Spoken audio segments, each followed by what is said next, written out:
చెంగల్ దేవా, స్తుతికి పాత్ర స్తోత్రార్హుడా, నీ పరిశుద్ధ నామానికి స్తోత్రాలు. నిత్యం పరిశుద్ధుడు పరిశుద్ధుడు పరిశుద్ధులను కొనియాడబడుచున్న మా పరలోక తండ్రి, మీ పరిశుద్ధ నామానికి మరొకసారి స్తుతులు స్తోత్రాలు తండ్రి. మమ్మల్ని ప్రేమించి మా జీవితాల్లో శ్రేష్టమైన ప్రభుత్వాన్ని దయచేసి ఈ దినం మీ గురించి ధ్యానించుటకు, మీ బోధ వినుటకు మేమందరం కూడా నీ సన్నిధికి నడిపించినందుకు నీ స్తోత్రాలు. ఇదో తండ్రి, ఇప్పటి వరకు మీకు ప్రార్థన చేస్తున్నాం, పాటలు పాడినాం, నీ వాక్యం చదువుకున్నాం. అయితే ఈ నడిపించిన సహోదరులను బట్టి స్తోత్రాలు, వారికి ఇచ్చిన తలాంతరం బట్టి కూడా నీ స్తోత్రాలు చెల్లిస్తున్నాం.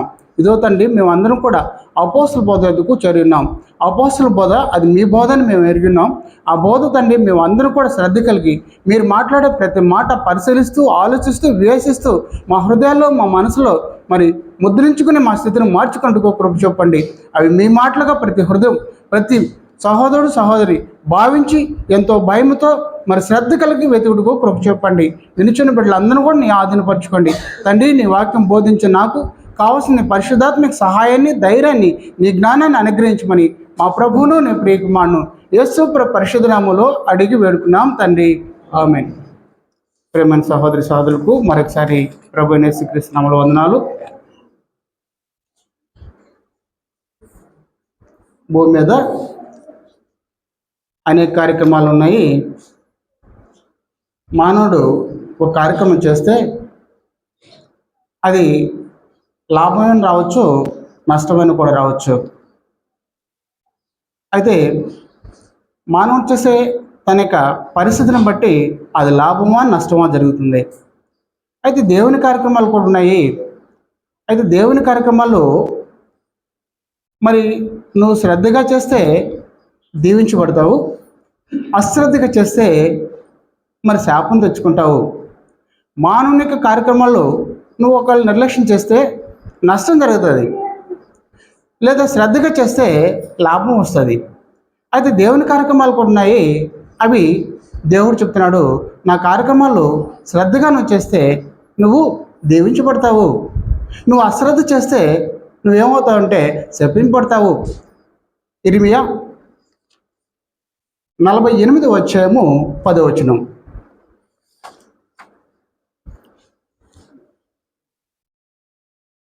ఇర్మియా 48:10.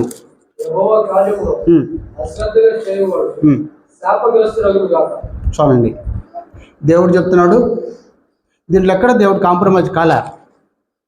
ఒకవేళ నువ్వు నిర్లక్ష్యం చేస్తావేమో, నువ్వు అశ్రద్ధ చేస్తావేమో, నేను ఒప్పుకోను.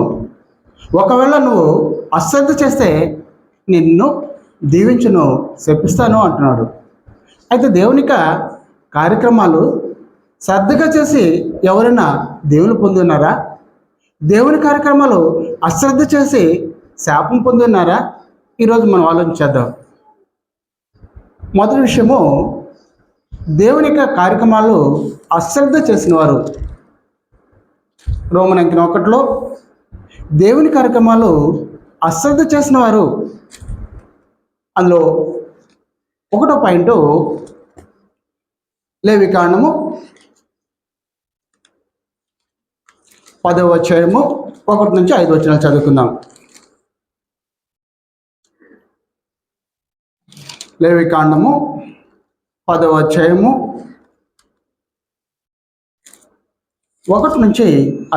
చదువుకుందాం.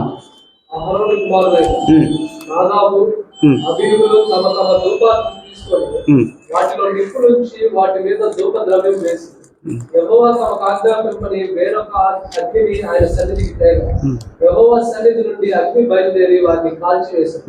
వారు యెహోవా సన్నిధిని మృతి పొంది. అప్పుడు మోషే అహరోనుతో ఇట్లనెను, ఇది యెహోవా చెప్పిన మాట, నా యొద్ద నుండి వారి యందు నేను నన్ను పరిశుద్ధపరచుకుందును, ప్రజలందరి ఎదుట నన్ను మహిమపరచుకుందును. చాలు. ఇక్కడ మొదటి విషయం చెప్తున్నాడు, నాదాబు అబీహులు. వీరెవరంటే ప్రత్యక్ష గుడారం దగ్గర దేవుని పనిచేసేవారు.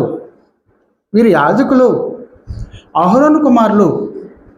వీరు దేవునిక ఆరాధన చేయాలి. దేవుని ఆరాధన క్రమంలో దేవుని సన్నిధికి వచ్చినారు, ప్రత్యక్ష గుడారం దగ్గర సమీపించినారు. అయితే దేవునికి నియమం ఏంటంటే నాకు దేవునికి హారతి పట్టాలి. అయితే ఆ హారతి దేవుడు చెప్పిన నియమం ప్రకారం కాకుండా మరొక అగ్ని తీసుకుని, దేవుడు ఆజ్ఞాపించిన మరొక అగ్ని తీసుకుని వారు ధూపం వేశారు. అయితే మానవులైన మనం ఆలోచన చేస్తుంటాం, ధూపం ఏమో దేవుడికి వెళ్ళింది కదా, వారు దేవుని సన్నిధికి వచ్చారు కదా, ఏదో ఒక అగ్నే కదా. అయితే దేవుడు చెప్తున్నాడు, ఆ అగ్ని నాకు ఇష్టం లేదు, నేను చెప్పిన పని నువ్వు చేయాలి. వారు దేవుని సన్నిధికి వచ్చారు, మరి దేవుని సన్నిధిలోనే వాళ్ళు దేవునికి ధూపం వేస్తున్నారు. మనం భావించవచ్చు, ఏ సంఘం అయితే ఏమి, ఏ సమయం అయితే ఏమి, నేను వస్తున్నాను కదా. దేవుడు ఒప్పుకోడు. అందుకే దేవుడు చెప్పాడు, నా కార్యక్రమం అశ్రద్ధగా చేస్తే, దేవుని పనిని అశ్రద్ధగా చేస్తే వాళ్ళు ఏమవుతారు? శాపగ్రస్తులు అవుతారు. ఇక్కడ అహరోను కుమారులైన నాదాబు అబీహులు ఏమైపోయారు? దేవుని సన్నిధి నుంచి అగ్ని వచ్చి వాడిని దహించేసిందంట. ఏదో ఒక అగ్నే కదా, వేరొక అగ్నితో ధూపం వేశారు కదా, కార్యం జరిగింది కదా. నో, దేవుడు ఏది చెప్తాడో ఆ విషయంలో శ్రద్ధగా చేయకపోతే ఇప్పుడు నాదాబు అబీహులు ఏమైపోయారు? దేవుడు చెప్పినట్లు శాపగ్రస్తులు అయిపోయారు. వారిద్దరు కూడా మరణాన్ని పొందారు. మరొక విషయం, మొదటి సమయాలు 2వ అధ్యాయము 12 నుంచి 17 వరకు చదువుకుందాం.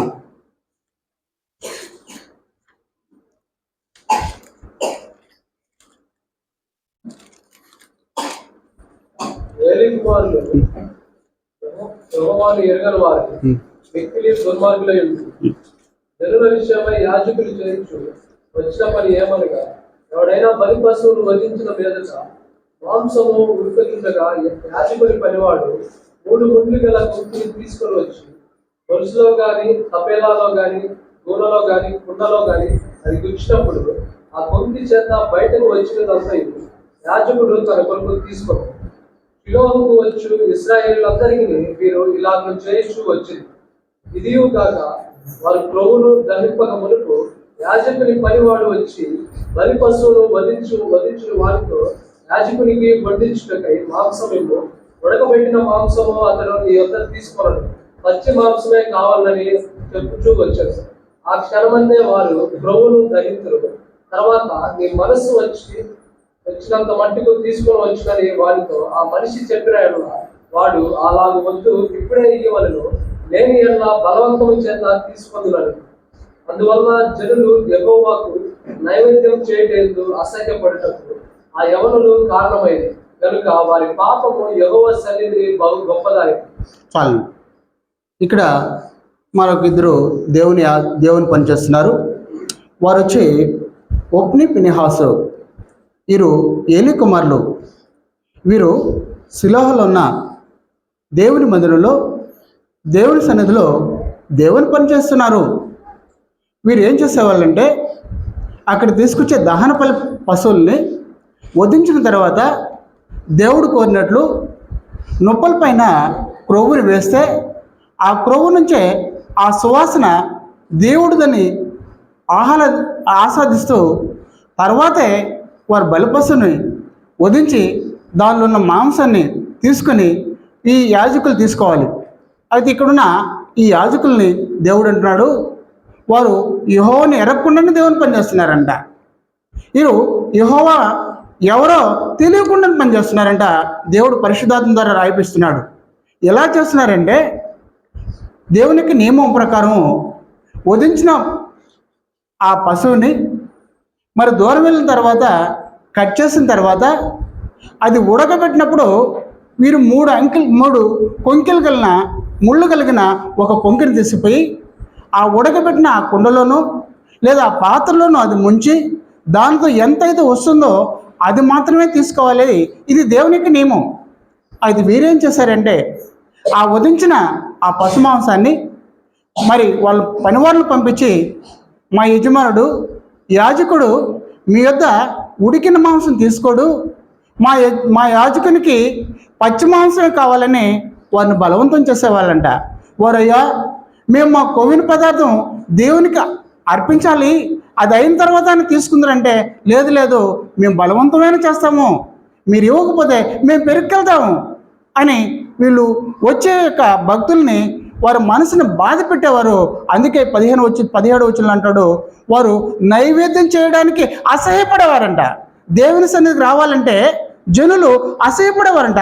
ఏందబ్బా ఈ దేవుని పనులు చేసేవాళ్ళు ఇంత క్రూరంగా ఉన్నారే. అందుకే దేవుడు చెప్పాడు. మరి 4వ అధ్యాయం ఇదే సమయాలు, మొదట సమయాలు 4వ అధ్యాయం 17 నుంచి చదువుకుంటే అక్కడ ఈ ఒప్ని ఫినిహాసు ఇద్దరు కూడా చనిపోతారు. అంతటే కాదు, ఫినిహాసు యొక్క భార్య మోకాళ్ళ మీద నిలబడి నిండు సోలాలు తన బిడ్డను కని అలాగే చనిపోతుంది. అంటే దేవుని కార్యాన్ని అశ్రద్ధ చేస్తే ఏమవుతారు? శాపగ్రస్తులు అవుతారు. యొప్ని ఫినిహాసు ఏం పని చేస్తారు? వాళ్ళు దేవుని పని చేస్తున్నారు, దేవునికి యాజకత్వం చేస్తున్నారు. ఆ యాజకత్వంలో అశ్రద్ధ చేశారు. వాళ్ళు ఏమైపోయారు? శాపాన్ని కొని తెచ్చుకున్నారు. మరి కొత్త నిబంధన చూద్దాం. అపోస్తల కార్యము 5వ అధ్యాయము 1 నుంచి 11 వచనం చదువుకుందాం.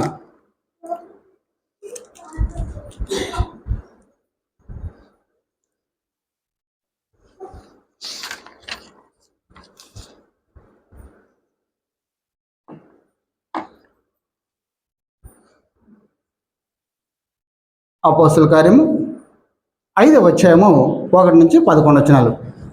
అననీయ అను ఒక మనుష్యుడు తన భార్య అయిన సప్పిరాతో ఏకమై పొలం అమ్మాడు. భార్య ఎదుటనే వాడు దాని నెలలో కొంత దాచుకొని కొంత తెచ్చి అపోస్తలుల పాదముల యొద్ద పెట్టాడు. అప్పుడు పేతురు, అననీయ, నీ భూమి నెలలో కొంత దాచుకొని పరిశుద్ధాత్మను మోసపుచ్చుటకు సాతాను ఎందుకు నీ హృదయంలో ప్రేరేపించును? అది నీ యొద్ద ఉన్నప్పుడు నీదే కదా, అమ్మిన పిమ్మట అది నీ వశమై ఉండలేదా? ఎందుకు ఈ సంగతి నీ హృదయంలో ఉద్దేశించుకున్నావు? నీవు మనుషులతో కాదు దేవునితోనే అబద్ధం ఆడటమని వాడితో చెప్పాను. అననీయ ఈ మాటలు వినుచుండే పడి ప్రాణము విడవగా వినిన వారికి అందరికీ మిగిలిన భయం కలిగింది. అప్పుడు పడిచి వారు లేచి వారిని బట్టతో చుట్టి మోసుకొని పోయి పాతిపెట్టి ఇంచుమించు 3 గంటల సేపటికి వారి భార్య జరిగినది ఎరుగక లోపలికి వచ్చాను. అప్పుడు పేతురు, మీరు ఆ భూమిని ఇంతకే అమ్మిందిరా, నాతో చెప్పుమని ఆమెను అడిగాను. అందుకు ఆమె, అవును, ఇంతకే అని చెప్పాను. అందుకు పేతురు, ప్రభు యొక్క ఆత్మను శోధించటకు మీరెందుకు ఏకీభవించింది? ఇదిగో నీ పెనిమిటిని పాతిపెట్టిన వారి పాదములు వాకిటనే ఉన్నది, వారు నిన్నును మోసుకొని పోదరని ఆమెతో చెప్పాను. వెంటనే ఆమె అతని పాదముల యొద్ద పడి ప్రాణం విడిచారు. ఆ పడిచి వారు లోపలికి వచ్చి ఆమె చనిపోయినది చూచి ఆమెను మోసుకొని పోయి ఆమె పెనిమిటి యొద్ద పాతిపెట్టింది. సంఘమంతటికి ఈ సంగతులు వినిన వారికి అందరికీ మిగిలిన భయం కలిగింది. చాలు. 3వ విషయము అననీయ సప్పిరా. వీరు వారి పొలాన్ని అమ్మేసి దేవునికి ఇచ్చేయాలనుకున్నారు. అయితే వీళ్ళు అమ్మిన తర్వాత హృదయంలో చెడు ఆలోచన వచ్చింది. దేవుని కార్యాన్ని అశ్రద్ధ చేస్తే ఏమవుతారు? ఫస్ట్ ఏమో దేవునికి మొదలు ప్రారంభం శ్రద్ధ కలిగి మేము దేవుని పని చేయాలి, దేవుని పరిచారకు మా సొమ్మంతా చేయాలని నిర్ణయించుకున్నారు. అయితే అమ్మిన తర్వాత అశ్రద్ధ చేశారు. వారి భార్యాభర్త ఇద్దరు కూడా ప్రాణాలు పోగొట్టుకున్నారు. అయితే దేవుడు వారిని క్షమించి వదిలేయచ్చు కదా, వారి సొమ్మే కదా దేవునికి ఇస్తానన్నారు. ఒకవేళ వాళ్ళ అవసరాల నిమిత్తం తన మనసులో కొంత మార్చుకోండొచ్చు కదా అని మనం భావించవచ్చు. 11వ వచనం చెప్తున్నాడు దేవుడు, సంఘానికంతా భయం కలుగుటకు ఈ విషయమైన ప్రతి ఒక్కరూ ఇక నేను ఎప్పుడు కూడా దేవుని విషయంలో అశ్రద్ధ చేయకూడదు అని భయం కలుగుటకు దేవుడు ఆ కార్యక్రమం చేశాడంట. దేవుని కార్యాన్ని అశ్రద్ధ చేస్తే శాపగ్రస్తులు అవుతారు. ఈ అననీయ సప్పిరా వారి సొంత పొలాన్ని అమ్మి దేవుని పనికి ఇవ్వాలనుకున్నారు, దేవుని పరిచయకి ఇవ్వాలనుకున్నారు. అయితే నిర్ణయించి అమ్మిన తర్వాత తన మనసు మరి మారిపోయింది. ఆ మారిపోయినప్పుడు దేవుడి కార్యాన్ని నిర్లక్ష్యం చేశారు, అశ్రద్ధ చేశారు. వారు ఇరువురు కూడా శాపగ్రస్తులయ్యారు. ఈ విషయంలో దేవుడు చెప్తున్నాడు, ఈ విషయమైన వారందరూ కూడా మిగిలి భయపడ్డారంట. వారిని వదిలేచ్చని మనం భావించవచ్చు. అది దేవుడు మిగిలిన వారికి భయపడి అలాంటి కార్యక్రమం చేయకూడదు, దేవుని కార్యం అశ్రద్ధ చేయకూడదు అని ఆ మొదటి శతాబ్దంలో ప్రారంభ దినాల్లో జరిగిన మొదట ఈ శాపం. మరి 4వ విషయం, కొరింథీయులకు రాసిన మొదటి పత్రిక 11వ అధ్యాయము 17 నుంచి 22 వరకు చదువుకుందాం.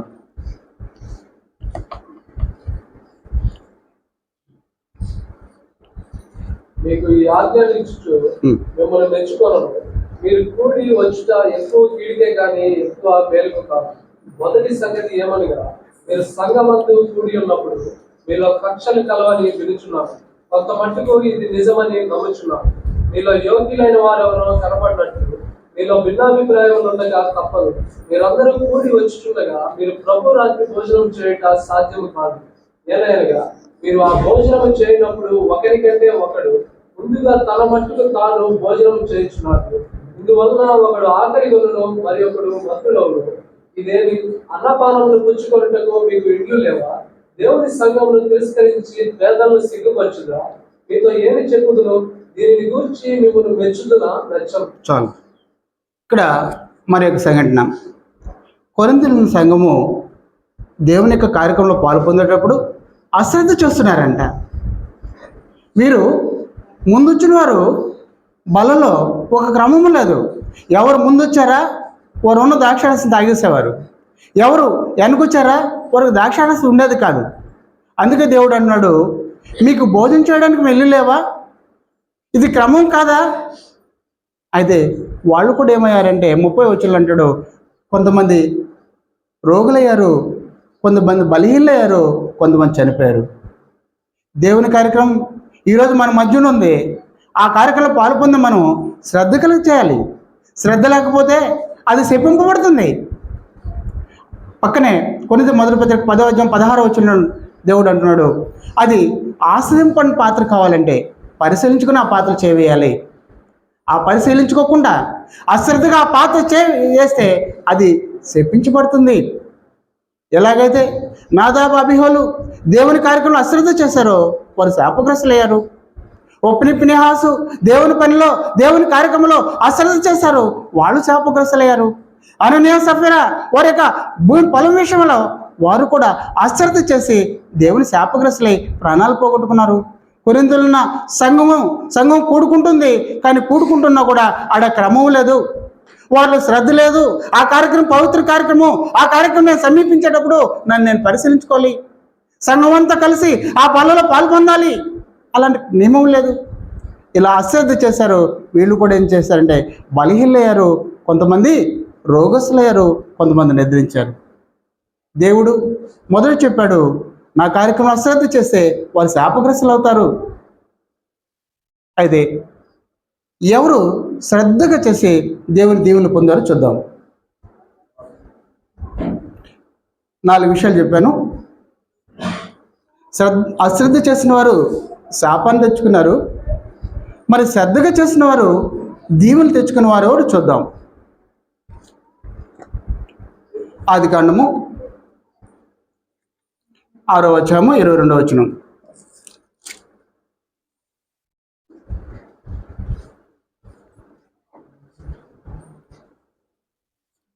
నోవాహు అట్లు చేశారు, దేవుడు అతనికి ఆజ్ఞాపించిన ప్రకారము యావత్తు చేశాడు. చాలు. శ్రద్ధగా చేసిన వారిలో మొదటి విషయం నోవాహు ఉన్నారు. ఈ నోవాహు గారు భూమి మీద దేవుడు చూసినప్పుడు నోవాహు మాత్రమే యథార్థవంతుడు, దేవుని కృప పొందుటకు పాత్రుడై ఉన్నాడు. భూమి మీద సమస్త మానవులు దుష్టులు, దుర్మార్గులు, పాపంతో నుండి ఘోరమైన స్థితిలో ఈ భూమి నింపబడి ఉన్నది. ఆ పరిస్థితుల్లో దేవుడు ఆలోచన చేసి, నోవాహు నిన్ను నేను రక్షించాలనుకుంటున్నాను, ఈ భూమి మీద సమస్త మానవులను నేను నాశనం చేయాలనుకున్నానని దేవుడు నోవాహు చెప్పి నోవాకు ఒక నియమాన్ని ఇచ్చాడు, ఒక పని అప్పు చెప్పాడు. ఏం పని అంటే, నోవాహు నిన్ను నేను రక్షించాలనుకున్నాను, ఇదిగో నువ్వు ఓడ కట్టుకో అని దేవుడు నోవాకు ఒక పనిస్తే ఆ పనిలో ఎంత శ్రద్ధ కలిగి ఉన్నాడు. దేవుడు చెప్పినట్లు సిద్ధసార్మానుతోనే కట్టాడు. మరి దేవుడు చెప్పినట్లు 300 మూరలు పొడవే పెట్టాడు. దేవుడు చెప్పినట్లు 50 మూరల వెడల్పే పెట్టాడు. దేవుడు చెప్పినట్లు 30 మూరలు ఎత్తే పెట్టాడు. మరి దానికి ఏ కీలు పూయాలో, ఎన్ని కిటికీలు పెట్టాలో, ఎన్ని అంతస్తులు పెట్టాలో వాటి ప్రకారం చేశాడు.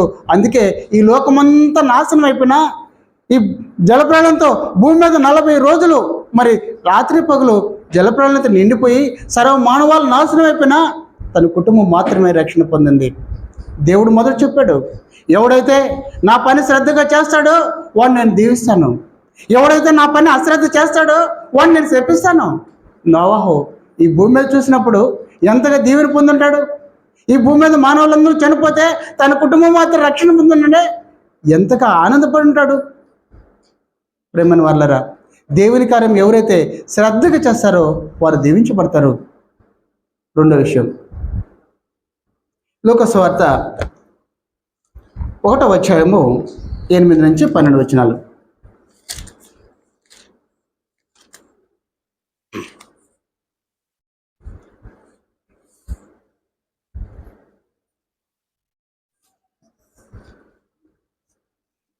జకర్యా తన తరగతి క్రమం చొప్పున దేవుని యొక్క యాజక ధర్మం జరిగించుకున్నాడు. యాజక మర్యాద చొప్పున ప్రభు ఆలయంలోనికి వెళ్ళి ధూపము వేయుటకు అతనికి వస్తు వచ్చాడు.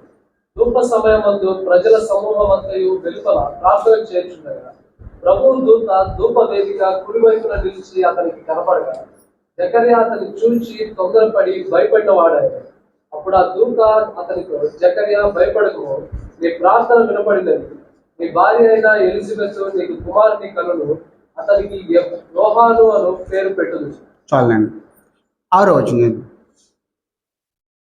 వీరిద్దరూ ప్రభు యొక్క సకలమైన ఆజ్ఞల చొప్పునను న్యాయ విధుల చొప్పునను నిరపరాధులుగా నడుచుకోవచ్చు దేవుని దృష్టికి నీతిమంతులై ఉండు. చాలు. ఇక్కడ జకర్యా అని యాజకులు ఉన్నారు. ఆయనకి ఈ యొక్క లేవి గోత్రికులో ఒక్కొక్క కుటుంబానికి క్రమం చొప్పున యాజక ధర్మం జరిగించే అవకాశం ఉంటుంది. ఆ క్రమం చొప్పున జకర్యా వంతు వచ్చింది. ఆ జకర్యా తన యొక్క వృద్ధాప్యంలో పిల్లలు లేరు. తను భార్య ఇద్దరు కలిసి వాళ్ళు ఎలా ఉన్నారంటే యాజక ధర్మం జరిగిస్తూ దేవుడి పరిశుద్ధాత్మను తెలియజేస్తున్నాడు. వాడు దేవుని యొక్క సకలమైన ఆజ్ఞలు చొప్పున మరి దేవునికి లోబడి దేవుని కార్యాలు శ్రద్ధగా చేస్తున్నారు. వీరు ఏమయ్యారు? వీరికి ఏం దేవుని వచ్చింది? కుమారుడు అనుగ్రహించాడు. వృద్ధాప్యంలో మరి జకర్యా ఎలిజబెత్ ఈ వార్త విన్నప్పుడు మరి బాధపడ్డారు. ఇది ఎలా సాధ్యం? వృద్ధులమే, మాకు ఎలా సాధ్యం? దేవునికి సాధ్యం. దేవుని కార్యం శ్రద్ధగా చేశారు. దేవుని యొక్క సకలమైన ఆజ్ఞల చొప్పున న్యాయ విధుల చొప్పున వారి జీవితం శ్రద్ధగా దేవునికి కార్యం చేశారు. వారి జీవితంలో వృద్ధాప్యంలో కూడా వారికి దేవుడు బహుమానంగా కుమారుని అనుగ్రహించాడు. ఎవరైతే దేవుని కార్యం శ్రద్ధగా చేస్తారో దేవునికి సమస్తం సాధ్యం కనుక ఈ వృద్ధ దంపతులకు దేవుడు కుమారుని అనుగ్రహించాడు. ప్రేమని వాళ్ళారా, శ్రద్ధగా చేసిన ఈ జకర్యా కుటుంబానికి దేవుడు బహుమానంగా కుమారుడు అనుగ్రహించాడు. 4వ విషయం, 3వ విషయం, ఆదికాండము 4వ అధ్యాయము 1 నుంచి 5 వచనాలు చదువుకున్నాం.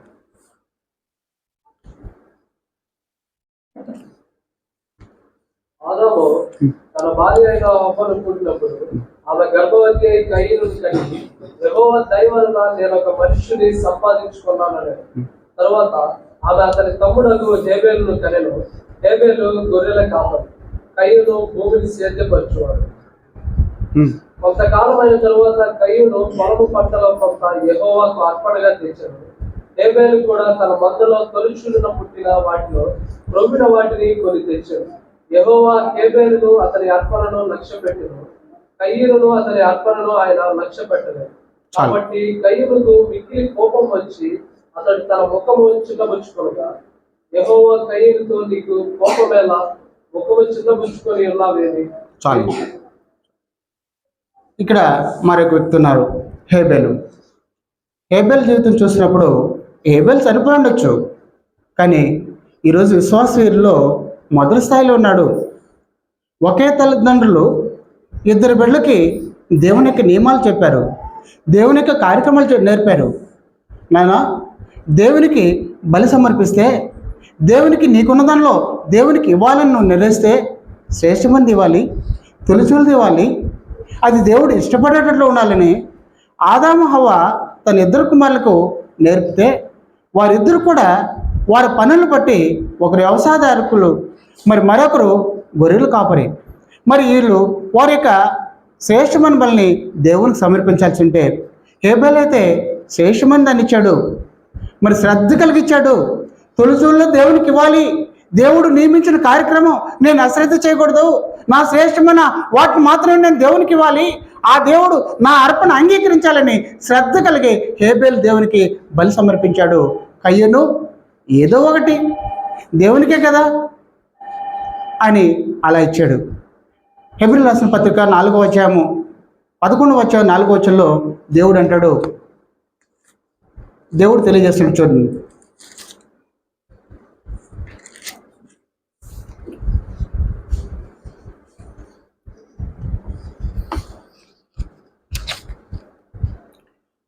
హెబ్రీయులకు రాసిన పత్రిక 11వ అధ్యాయం 4వ వచనం.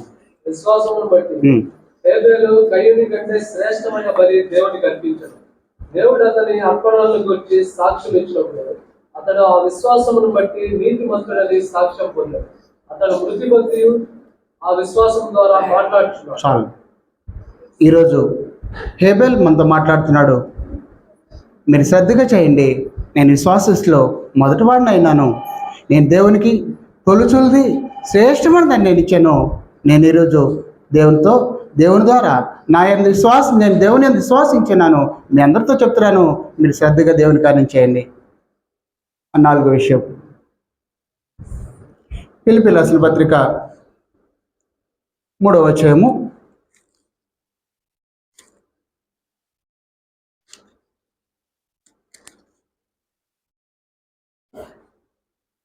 5 నుంచి 12 వరకు చదువుతున్నాం.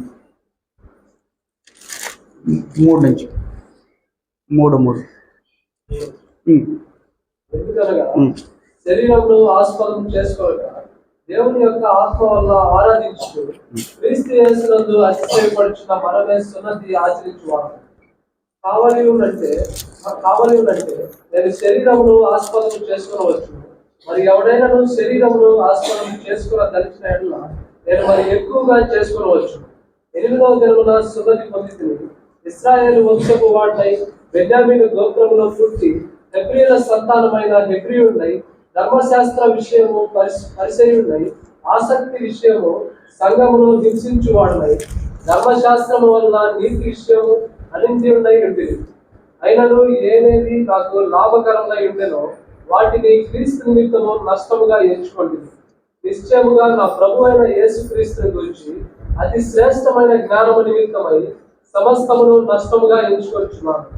క్రీస్తును సంపాదించుకొని ధర్మశాస్త్ర మూలమైన నా నీతిని కాక క్రీస్తునందలి విశ్వాసము వలన నీతి అనగా విశ్వాసమును బట్టి దేవుడు అనుగ్రహించి నీతి గలవాడినై ఆయన యందు అగపడి నిమిత్తమును ఏ విధము చేతనైనను మృతుల్లో నుండి నాకు పునరుత్థానము కలగవలనని ఆయన మరణ విషయములో సమానానుభవము గలవాడినై ఆయన పునరుత్థాన బలమును ఎరుగు నిమిత్తము ఆయన శ్రమలలో పాలివాడనగుట ఎట్టిదో ఎరుగు నిమిత్తమును సమస్తమును నష్టపరుచుకొని వాటిని పెంటతో సమానముగా ఎంచుకొచ్చున్నాను. ఇదివరకే నేను గెలిచినైనను, ఇదివరకే సంపూర్ణ సిద్ధి పొందినైనను నేను అనుకున్నట్టు లేదు, కానీ నేను దేవుని నిమిత్తము క్రీస్తు యేసు చేత పట్టబడిలో దానిని పట్టుకొనవలనని పరిగెత్తుచున్నాను. చాలు. మరొకైనా పౌలు గారు సమస్త కార్యక్రమాలను పక్కన పెట్టి ఏవైతే ఈ లోకంలో నాకు లాభకరమైన ఉన్నాయో వాటన్నిటిని అసహించుకొంచున్నాను. నేను సున్నతి ద్వారా నాకు ఈ లోకంలో ఘనమై ఉండొచ్చు, కానీ నాకు అసహ్యం. ఎందు నిమిత్తం అంటే నాకు దేవుని కార్యాలు నాకు శ్రద్ధ కలిగి ఉన్నాను, అవన్నీ నాకు ఈ లోకమైన సంబంధం ఘనత ఇవ్వచ్చు, కానీ నేను దేవుని కార్యాలందే శ్రద్ధ కలిగి ఉన్నాను. ఎలా శ్రద్ధ కలిగి ఉన్నానంటే కొరింథీయులకు రాసిన 2వ పత్రిక 11వ అధ్యాయం 23వ వచనంలో ఎంతగా శ్రద్ధపడి ఎంతగా దెబ్బలు తిన్నాడో, ఎన్ని రోజులు ఆహారం లేక మరి బాధను అనుభవించాడో, దిగంబరిగా ఎన్ని రోజులు బతికాడో, మరి ఓడ బద్దలై మధ్యలో సముద్రంలో ఎలా వణుకుతూ జీవితాన్ని కొనసాగాడో ఆ యొక్క శ్రద్ధను బట్టి ఆయన చెప్తున్నాడు. తిమోతి రాసిన 2వ పత్రిక 4వ అధ్యాయం 7-8 వచనాలు చెప్తాడు, నా పోరాటము కడముట్టించింది, నా కొరకు నీతి కిరీటం దాచబడి ఉన్నది. ప్రేమను వర్లారా, పౌలు గారు దేవుని కార్యాలు శ్రద్ధ కలిగి వెతికాడు, శ్రద్ధ కలిగి ఆ కార్యక్రమం చేశాడు. 13 పత్రికలు రాశాడంటే ఆషామాషి కాదు. ఎంత శ్రద్ధ కలిగి ఉన్నాడో, ఎంత దేవుని యొక్క శక్తిని పొందుకున్నాడో, దేవుని కార్యాలయం నేను చేయాలని ఆశ కలిగి ఉన్నాడో, అందుకే ఆయన అంటున్నాడు, నా కొరకు నీతి కిరీటం దాచబడి ఉన్నది. ప్రేమైన వాళ్ళారా, ఆలోచన చేయండి. దేవుని కార్యాలు శ్రద్ధగా చేసిన నోహ దీవించబడ్డాడు. మరి దేవుని కార్యాలు శ్రద్ధగా చేసిన హేబేలు దీవించబడ్డాడు. దేవుని కార్యాలు శ్రద్ధగా చేసిన జకర్యా బహుమానంగా కుమారుని పొందుకున్నాడు. ఇదిగో పౌలు గారు మనతో చెప్తున్నాడు, నేను దేవుని కార్యాల కొరకు నిత్యం పోరాడాను, ఈ లోకంలోనన్నీ నేను అసహించుకున్నాను, అయితే నా కొరకు నీతి కిరీటం దేవుడు దాచి ఉన్నాడు. అయితే ఈ గ్రంథంలోని వారు ఏది శ్రద్ధగా చేస్తే దీవుని పొందారు, ఏది అశ్రద్ధగా చేస్తే వారు శాపగ్రస్తులయ్యారు. అయితే దేవుడు మనకైనా చెప్పున్నాడా? మూడో విషయము, నేడు దేవుని కార్యాలు, వారు దేవుని కార్యాలు అశ్రద్ధగా చేసిన వారు శాపగ్రస్తులయ్యారు, శ్రద్ధగా చేసిన వారు దీవించబడ్డారు. నేడు దేవుని కార్యాలు ఏంది? మీరు చేయాల్సిన కార్యాలు ఏమున్నాయి చూద్దాం. దేవుని కార్యాలు, నేటి దేవుని కార్యాలు. అందులో మొదటి విషయము యోహాను సువార్త 4:24.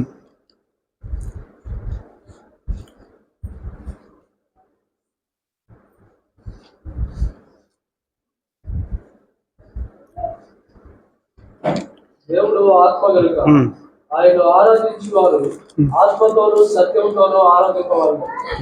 చాలు. అది ఈ విషయం ఎవరు చెప్తున్నాడు? క్రీస్తు యేసునందు రక్షింపబడిన వారికి దేవుడు చెప్తున్నాడు. దేవుడు ఆత్మ కనుక ఆయన ఆరాధించేవారు ఆత్మతో సత్యంతో ఆరాధన చేయాలన్నాడు.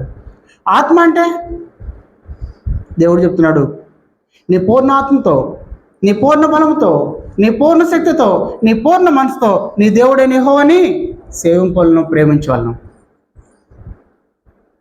మనం చేస్తున్నావా? ఈరోజు ఆరాధన ఇది దేవుడిచ్చిన నియమము, నేను శ్రద్ధ కలిగి ఉన్నానా?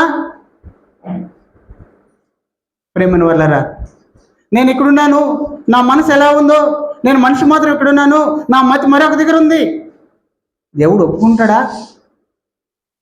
దేవుడు వారికి ఇచ్చిన కట్టడి నీకు ఇలేదా? వారికి ఇచ్చిన నియమం నాకు ఇలేదా? మనం పరిశీలించుకోవాలి. నేటి దేవుని కార్యక్రమం, దేవుని ఆరాధించాడు దేవుని కార్యక్రమం, దేవుని కార్యం నిర్లక్ష్యం చేస్తే వారిని మరి అలా చేసిన దేవుడు ఈరోజు మనం చేయడా? దేవుని కార్యం ఉందని మనకు గుర్తుందా? దేవుడిని నేను పూర్ణ హృదయంతో దేవుణ్ణి ఆరాధించాలని, నా పూర్ణ బలంతో దేవుణ్ణి ఆరాధించాలని, మరి దేవుణ్ణి ఆ నియమం నేను నిలబడినానా? ఆ నియమంలో నేను శ్రద్ధ కలిగి ఉన్నానా? మరి అది సత్యానుకూలంగా వాక్యం ఏం చెప్తుందో ఆ యొక్క ఆరాధనలు నేనున్నానా, ఆ ఆరాధనలు మీరున్నారా, అది ఆలోచన చేసుకుని ఆ కార్యక్రమం కొనసాగాలి.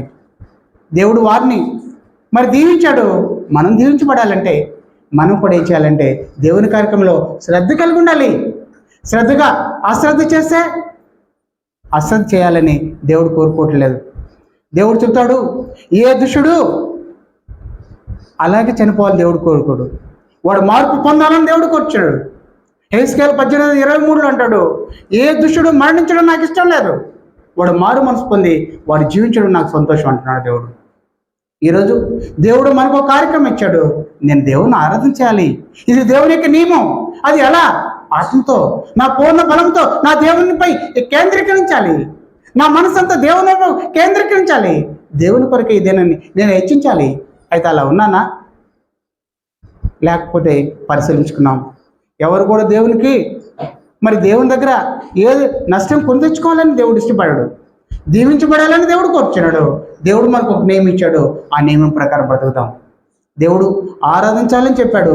ఆయన కోరినట్లు యథార్థంగాను సత్యంగాను వాక్యానుసారంగా దేవుణ్ణి ఆరాధన చేసే ఆరాధకులై మన శ్రద్ధగా దేవుని పొందడానికి ప్రయత్నం చేద్దాం. రెండో విషయం, ఏప్రిల్ రాసిన పత్రిక 2వ అధ్యాయము 3-4 వచనాలు.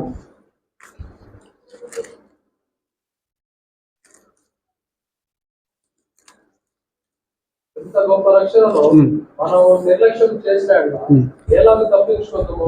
అట్టి రక్షణ ప్రభువు బోధించడం చేత ఆరంభమైంది. దేవుడు తన చిత్తానుసారముగా సూచక్రియల చేతను మహత్కార్యముల చేతను నానా విధములైన అద్భుతముల చేతను వివిధములైన పరిశుద్ధాత్మ వరములను అనుగ్రహించిన చేతను వారితో కూడా సాక్ష్యం ఇస్తుండగా విన్న వారి చేత మనకు దృఢపరచబడి. చాలు. ఇక్కడ దేవుడు మరి రెండో విషయం చెప్తున్నాడు. ఇంత గొప్ప రక్షణను నేను నిర్లక్ష్యం చేస్తే నువ్వు తప్పించుకుంటావా? దేవుడు అంటున్నాడు, ఇంత గొప్ప రక్షణను నువ్వు నిర్లక్ష్యం చేస్తే నువ్వు తప్పించుకుంటావా? నువ్వు అశ్రద్ధ చేస్తే క్రైస్తవునికి జీవితంలో రక్షణ గొప్పది. రక్షింపబడిన వాడే క్రైస్తవుడు. రెండో విషయము క్రైస్తవునికి జీవితం. నీకు ఇచ్చిన రక్షణలో మరణం వరకు ఒలుగుతూ భయంతో తను కొనసాగించుకోవాలి. అది దేవునికి నియమం. నేను క్రైస్తవుడిగా బ్రతుకుతున్నానంటే పూర్వం నా స్థితిని మానుకుని బ్రతికేవాడుగా ఉండాలి. కానీ నా రక్షణ నుంచి నన్ను బయటకు వెళ్తే నా నోటికి బూతులు మాట్లాడచ్చు, అబద్ధాలు మాట్లాడచ్చు, పోకిన మాటలు మాట్లాడచ్చు, నా బ్రతికే లోకాల్లో కలిసిపోయి ఉండొచ్చు. అది దేవుడు చెప్తున్నాడు, క్రైస్తవునికి జీవితం ఒక ప్రత్యేకమైనది. అలా జీవితం నువ్వు జీవించాలి. అలా నిర్లక్ష్యం చేస్తే నువ్వు తప్పించుకుంటావా? తప్పించుకోలేవు. ఒక ఎగ్జాంపుల్ చెప్పాను. మనం ఏమంటే తప్పుని ఏదో చూపిస్తామంటే ఎక్కువగా ఒక వ్యభిచారినో, ఒక దొంగనో, లేక ఒక అంతకునో వీళ్ళు మాత్రం మన కంటికి పెద్దలుగా కనిపిస్తారు. వీళ్ళు మాత్రం పాపులు, వారు మాత్రం దుర్మార్గులు, వారు మాత్రం దూషకులని మనం భావిస్తాం. అయితే క్రైస్తవ జీవితంలో ఆయన నిత్యం జరుగుతున్న కార్యక్రమం ఏంటంటే అబద్ధం. ఇది పెద్ద తప్పుగా భావించట్లేదు, ఎవరు కూడా దాన్ని పట్టించుకోవట్లేదు. అది దేవుడు ఎంత ఘోరంగా చెప్తున్నాడు చూడండి. యోహాను సువార్త 8వ అధ్యాయము 44వ వచనం.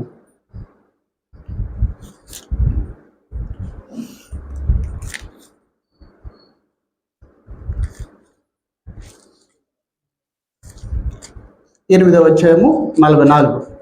మీరు మీ తండ్రి అపవాది సంబంధులు, మీ తండ్రి దురాశలో నెరవేర్చగలుగుతున్నారు. ఆది నుండి వాడు నరహంతకుడై ఉంది, సత్యమందు నిలిచినవాడు కాదు, వారి యందు సత్యమే లేదు. వాడు అబద్ధమాడినప్పుడు తన స్వభావం అనుసరించి మాట్లాడుతాడు. వాడు అబద్ధికుడును అబద్ధమునకు జనకుండా ఉన్నాడు. చాలు. అబద్ధం ఆడే వాళ్ళందరూ ఎవరు? దేవుడు నువ్వు దేవుని బిడ్డగా ఉండాలని దేవుడు కోరితే, నేను అబద్ధకునైతే తండ్రి అని నేను పిలవగలనా? నేను సాతాను పెట్టినవి నాయనా అని నేను పిలవగలనా? ఆలోచించండి. ఎవరైతే అబద్ధం ఆడుతున్నారో వారు సాతాను బిడ్డలు. సాతాను చెప్తున్నాడు వారు నా బిడ్డలు. అది సాతాను బిడ్డలు దేవుని దగ్గరకు వచ్చి తండ్రి నా మొర ఆలకించండి, దేవుడు వింటాడా? నువ్వెవరో నాకు తెలియదే. నేనైతే నీకు రక్షణ ఇచ్చాను, నేను మా ప్రభు యొక్క రక్తంలో కడిగి పవిత్రపరిచాను, పరిశుద్ధ సమూహంగా పరిశుద్ధ సంఘంగా నేను ఏర్పాటు చేశాను. నువ్వైతే అబద్ధంతో వానికి బిడ్డలైపోయినావు. ఈ విషయంలో నిర్లక్ష్యం చేస్తే, నేను అబద్ధం ఆడుతూ ఉంటే, నా కంటిన్యూగా నా జీవితం కొనసాగితే, నేను క్రైస్తవుడిగా పైకి ఉంటూ నా జీవితం అంతా అబద్ధాలమయమైపోతే, ఈరోజు చదివిన ప్రకటన గ్రంథం 21వ అధ్యాయము 8వ వచనం చూడండి.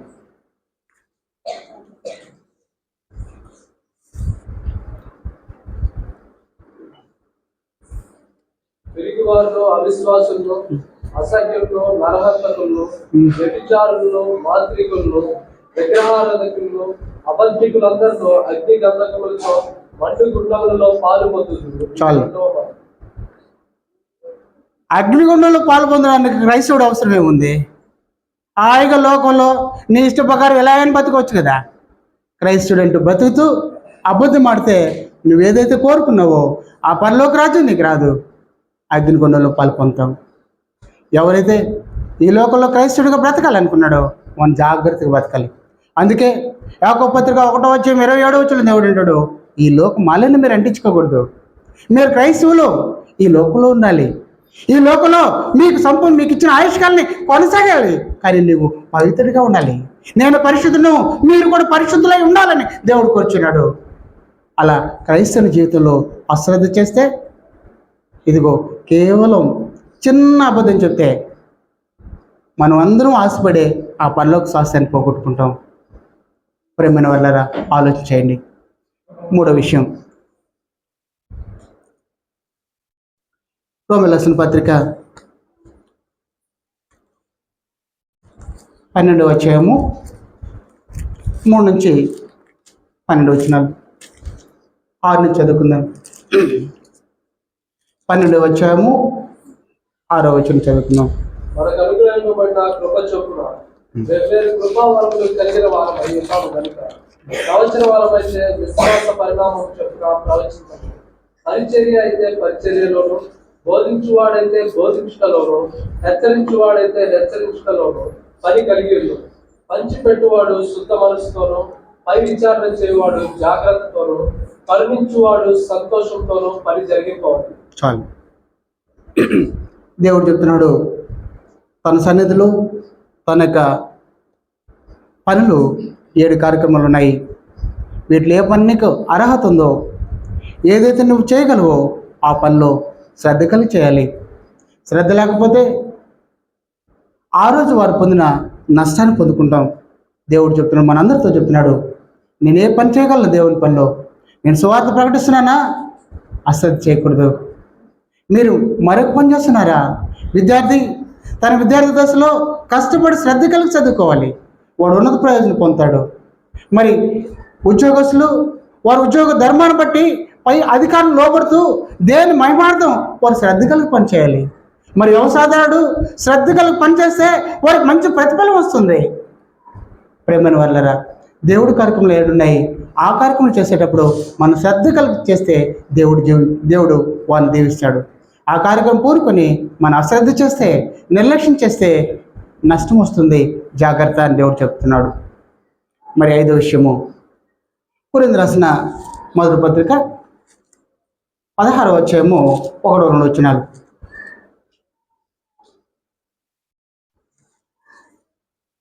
పరిశుద్ధుల కొరకైన కానుక విషయం అయితే నేను గలతీయ సంఘములకు నియమించిన ప్రకారము మీరును చేయండి. నేను వచ్చినప్పుడు చందా పోగు చేయకుండా ప్రతి ఆదివారంలో మీలో ప్రతి వాడును తాను వర్తిల్లిన కొలది తన యొక్క కొంత సొమ్ము నిలువ చేయవాలి. చాలు. ఇక్కడ ఎవరు చెప్పారండి ఈ కార్యం, ఈ పని? సంఘం చెప్పిందా? దేవుడు చెప్తున్నాడా? దేవుడే చెప్తున్నాడు, నా కార్యం శ్రద్ధగా చేస్తే దీవించబడతావు. ఆ కార్యాన్ని అశ్రద్ధ చేస్తే నువ్వే కొలత కొలుస్తావో ఆ కొలత నీ కొలవబడుతుంది. నువ్వేమి ఎత్తుతావో ఆ పంట నువ్వు కోస్తావు. దేవుడు చెప్తున్నాడు, నువ్వు వర్ధనకులు దేవునికి ఇవ్వాలని. దేవుని కార్యం దేవునికి ఇచ్చుట వల్ల వారు దీవించబడతాడు. ఆ విచ్చే విషయంలో కూడా శ్రద్ధ కలిగేయాలి. నువ్వు ఎలాంటి నడిస్తే అది దేవుడు ఇష్టపడడు. అందుకే పేద విధవరాల్ని మనం ముందర చూపుతున్నాడు. ఆ విధవరాలు ఎంతో శ్రద్ధ కలిగి 2 కాసులు దాని జీవమంతా తనకున్న అంతా దేవునికి కానుక బాక్సులు వేసింది. ఆవునే ఈరోజు మనకు చూపిస్తున్నాడు. ఎంతోమంది లక్షలు తీసుకొచ్చి ఆ కానుక బాక్సులు వేసిన వారిని చూపిలా. శ్రేష్టమందిగా తను నిర్ణయించుకుని తనకున్నదంతా కూడా దేవుని కానుక పెట్టులో వేసింది. ఆ రోజు ఆమె ఈరోజు మనకు మాదిరిగా ఉంది. దేవుడు మనకు నియమిస్తున్నాడు, మీరు వర్ధనకులది దేవునికి ఇవ్వండి, అప్పుడు మీరు ఆశీర్వదింపడతారు, అప్పుడు మీరు దీవించబడతారు. ఆ కార్యక్రమం కూడా శ్రద్ధ కలిగి చేయాలి. మరొక విషయం ఆలోచించేద్దాం. 2వ దినవృత్తాంతాలు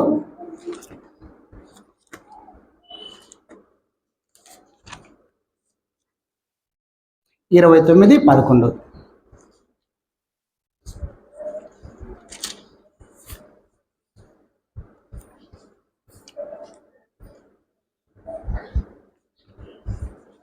రెండవ దినవృత్తాంతాలు 29వ అధ్యాయము 11వ వచనం.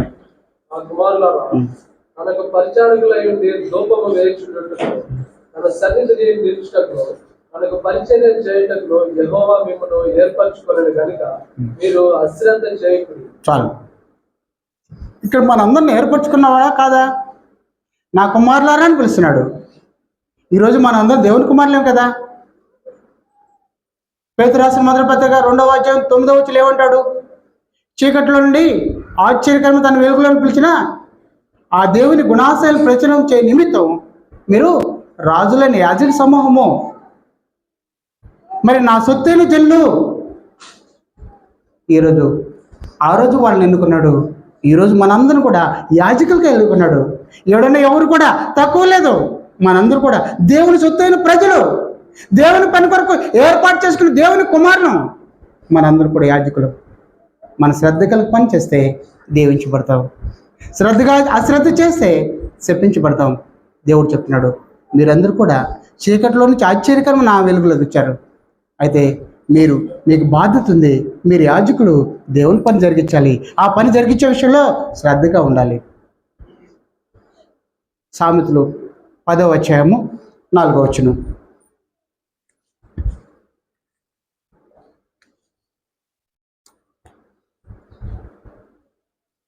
బద్ధకంగా పనిచేవాడు దరిద్రుడు, శ్రద్ధ గలవాడు ఐశ్వర్యవంతుడు. చాలు. శ్రద్ధగా పనిచేస్తున్న వాడు దరిద్రుడు అవుతాడా, ఐశ్వర్యవంతుడు అవుతాడా? శ్రద్ధగా పనిచేస్తే ఐశ్వర్యవంతుడు అవుతాడు. బద్ధకంగా పనిచేస్తే శపించబడతాడో దరిద్రుడు అవుతాడు. ఈరోజు అనేక మంది శ్రద్ధగా పనిచేశారు, వారు దీవించబడ్డారు. నేను పనే చేయకుండా నాకు ఉద్యోగం రావాలంటే, నేను పనే వ్యవసాయం పెట్టుబడి పెట్టుకుంటానే నాకు మంచి ఫలితం రావాలంటే రాదు. దేవుడు చెప్తున్నాడు, ఎవరైతే శ్రద్ధగా పనిచేస్తారో వారు ఐశ్వర్యవంతులు అవుతారు. బద్ధకంగా పనిచేస్తే దరిద్రులు అవుతారు. అక్కడ 12వ అధ్యాయము 24వ వచనంలో కూడా దేవుడు అంటాడు, వారు ఏలుబడి చేస్తారంటాడు. శ్రద్ధగా పనిచేసిన వారు ఏలుబడి చేస్తారు. మరి బద్ధకంగా సోమరుగా బ్రతికిన వారు బానిసలుగా బ్రతుకుతారు అంటున్నాడు దేవుడు. ప్రియ సహోదరి సహోదరుల, దేవుని కార్యాలు శ్రద్ధగా చేద్దాం, మన కార్యాలు శ్రద్ధగా చేద్దాం. అప్పుడు మాత్రం దేవుడు దీవిస్తాడు తప్ప అశ్రద్ధ చేసి ఏదో వస్తున్నాను ఏదో పోతున్నానని మనం భావిస్తే అది మనకు దీవెన కాదు. దేవుడు చెప్పినట్లు నష్టం కలుగుతుంది. దేవుడు ఎలాంటి మొహమాటం లేదు, ఎలాంటి పక్షపాతం లేదు. వాళ్ళు చెప్తున్నాడు, ఎవరైతే శ్రద్ధ కలిగిన పని చేస్తారో వారిని నేను దీవిస్తాను, వారిని నేను ఎన్నుకున్నాను. అయితే వారికి అవకాశం ఇచ్చాను. వారు శ్రద్ధగా చేస్తారా, అశ్రద్ధ చేస్తారా? శ్రద్ధగా చేస్తే దీవించబడతారు, అశ్రద్ధ చేస్తే వారు నష్టం కలుగుతుంది. మనందరూ కూడా ఆలోచన చేయాల్సిన విషయం ఏంటంటే, మనందరూ కూడా దేవుని కార్యాలు అప్పగించాడు. ఆరాధన చేయడం దేవుని కార్యం. క్రైస్తవుని జీవితంగా బ్రతకడం, దేవుని లోకానికి ప్రచురపరచడం, దేవుని యొక్క మహిమను దేవుని మహిమపరచటకు మన జీవితం క్రైస్తవుడి జీవితంగా కొనసాగడం, ఇది దేవుని పని. మరి దేవుని కార్యక్రమంలో శ్రద్ధగా చేయాలి. సంఘం యొక్క ప్రతి పనిని నాకు ఇచ్చిన బాధ్యతను శ్రద్ధ కలిగి చేయాలి. మరి దేవునికి ఇచ్చే విషయంలో కూడా నేను శ్రద్ధ కలిగి పని చేస్తే దేవుడు మనందరూ దీవిస్తాడు. మనందరూ కూడా శ్రద్ధ కలిగి దేవుని పని చేసి దేవుని దీవెన పొందాలనుకున్నాడు. అయితే వారందరిని ఎందుకు చెప్పారంటే, వారు అశ్రద్ధ చేశారు, వారు శాపాన్ని తెచ్చుకున్నారు. మనం అలా ఉండకూడదు. మన దేవుని దీవెన పొందాలంటే, దేవునికి ఆశీర్వాదాలు పొందాలంటే శ్రద్ధగా మనం పనిచేస్తే దేవుడు మనందరిని దీవిస్తాడని ఈ కొద్ది మాటలు నన్ను నేను హెచ్చరిక చేసుకుంటూ మీరు నాతో కలిసి మరి చక్కగా అయినా మీ అందరూ కూడా ప్రభు నామములో వందనాలు తెలుస్తూ ముగిస్తున్నాను.